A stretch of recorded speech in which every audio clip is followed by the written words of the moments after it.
Bagong araw, bagong pagpapala po mga followers. Busy na naman po yung mga batang katutubo na nag-aaral. Siyempre, nagpapasalamat po kami sa aming sponsor sa gasolina at sa driver. Maraming pong salamat kay Ma'am Jim. Sumusuporta po sa mga batang katutubo na nag-aaral. Libreng service po mga followers, maagang inihahatid ang mga batang estudyante. Inuuna pong ihatid sa eskwelahan ang mga high school at ang sunod po mga followers ay mga elementary. Pero bago po sila ihatid mga followers, binibigyan po muna po natin sila ng baon. Para naman walang dahilan para po sila umabsent maliban na lamang po kung sila po ay may sakit. Kaya po napakalaking bagay po mga followers dito po sa aming village, meron pong libreng service. Para yung mga batang katutubo po ay hindi po naglalakad. Malayo-layo din po mga followers ang eskwelahan. Salamat po Ma'am Jem dahil po sa binigay niyong tulong, nakaservice na po mga kapatid ko.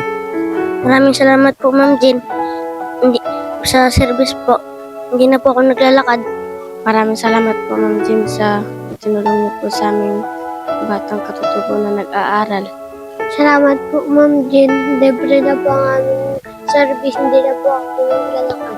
Salamat po sa inyong tulong sa mga batang nag-aaral. Mga kapatid ko po, may service na po, hindi na po maglalakad. Maraming po salamat, Ma'am Jim, sa service. Salamat po sa tulong.